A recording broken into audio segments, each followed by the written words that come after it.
Hey, I want to talk a little bit today about the art of responding in a way that is alignment with your soul.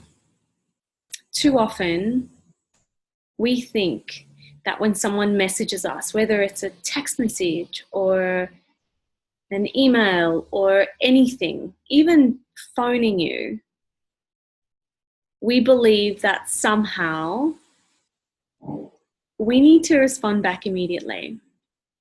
So this is going to jolt some of you. Some of you are not going to have ever thought about this concept before, but I want you to imagine a world where you do not have to respond to every single ping that comes through to you. If someone texts you and you're in the middle of something, or even if you're not, you do not need to respond to them immediately. How does that feel? What about emails that come through? Are you the sort of person that just the minute an email comes through, you have to respond immediately?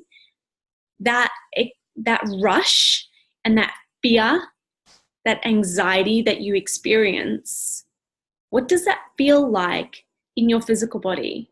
Where do you feel it in your physical body? I was having a chat with someone the other day, and we were talking about this art, the ability to not respond as a reaction. I've been practicing this in my life over the last few months, maybe even close to a year now, and I am in love with this process. The ability to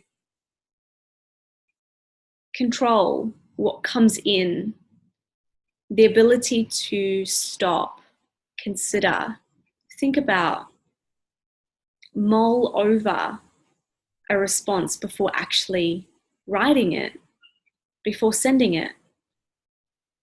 Sometimes as you progress through your life, and even more so as you develop as a business owner or an entrepreneur, you may come across sticky situations that require your urgent attention, but that also require discernment and also require for you to respond considerately, to really understand the tone of the message that has come through, to understand what it is that you want to get out of your response.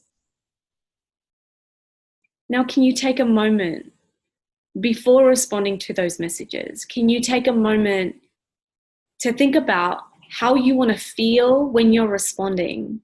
Can you think about how you want the other person to feel when they receive your response? You know, all of these considerations that are not possible when you go into reactivity, when you just jump into the first thing that comes up for you and you write that and send it. Sometimes if we are in a stress response when we respond to somebody, the answer is not going to be good. So practice this. See if you can place a little bit of space in between receiving something and then giving an answer or a response to that thing. You know, practice not being so reactive to everything in your life.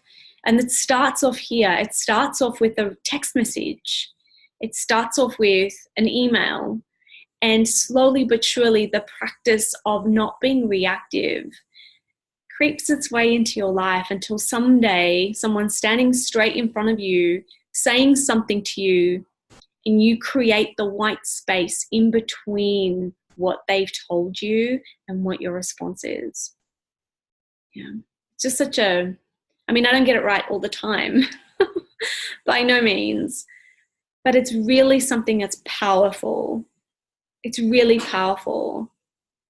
You know, another thing to consider is that when you do jump into a social media platform, are you ready to receive all of the energy that's coming from that platform?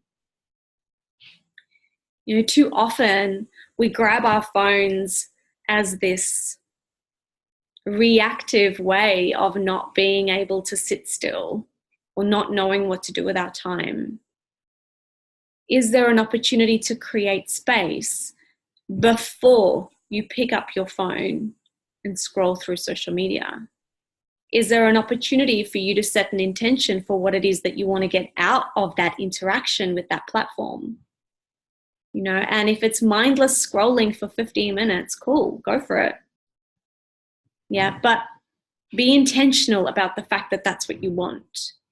If you've popped a post on social media and you're going in to see if anybody's responded or liked, can you set some white space before picking up your phone and reactively checking? What is it that you want to receive, or what is it that you want to give that time? It's just a new concept that I've been playing with. It's just really, really, really changed my life. I hope that it does you too. Please comment below. Let me know if there's anything that I've said that doesn't resonate or does resonate. And yeah, good luck with the practice.